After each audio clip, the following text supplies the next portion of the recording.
Okay, so I got the other side, the driver's side wheel bearing out with not too much drama. Of course, I destroyed the cage, and there's the little rollers down there in the bottom. But as you can see here, I didn't have to cut, grind, or do anything to relieve some pressure to get this bearing out of there. They do come out with a slide hammer. I don't know what was up with the passenger side over there. It wouldn't come out, but they do come out with a slide hammer, and you got to put some force into it. It kind of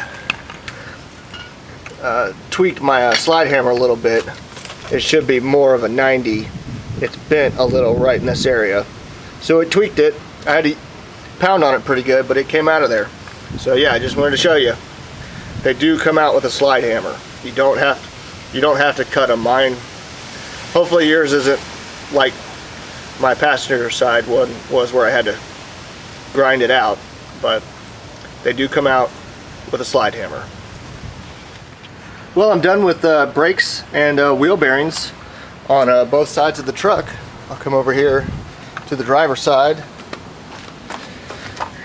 You see there's the driver's side. I got the new brake cable installed. I got it just dangling right now. I'm trying to, like I said, you know, I showed you earlier, I got that notice from the city, so I'm just trying to get this thing off the jack stands back on the wheels. I can hook up that brake cable with the truck down on its wheels. So now we're ready to come in here and stab our axle shafts back in place.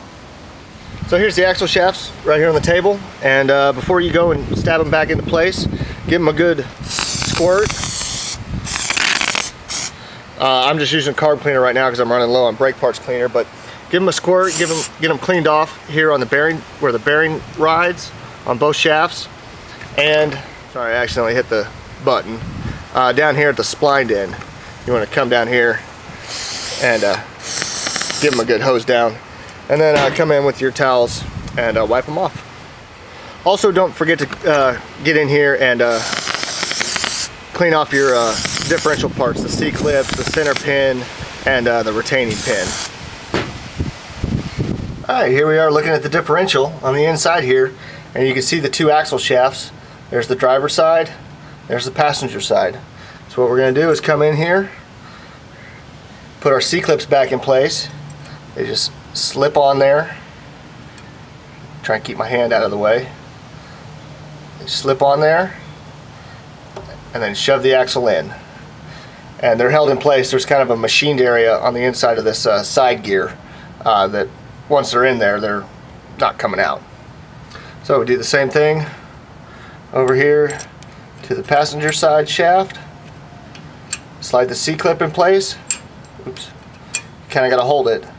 Then shove the axle in.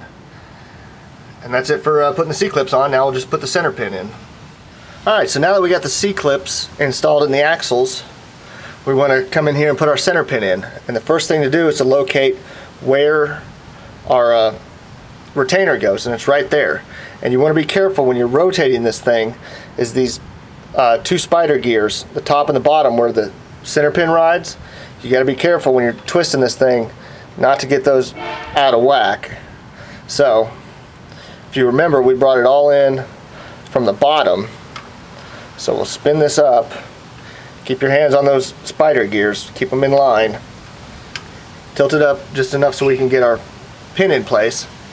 And then remember, this has a hole in it, and that hole runs side to side like that. So we need to push this in like that.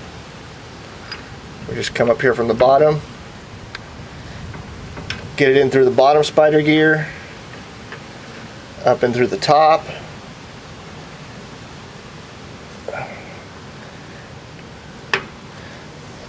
We got a little bit of a interference there. I'm going to spin this a tad.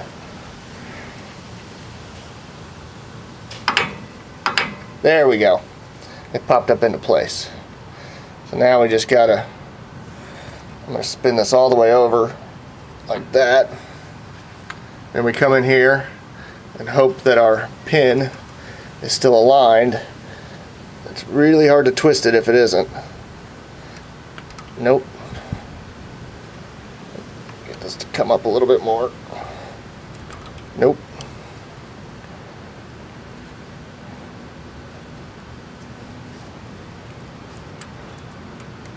There it goes. So now we're in. And then it's just a matter of snugging this bolt back down. And that's it. You've reinstalled the axle shafts, and we're ready to rock and roll.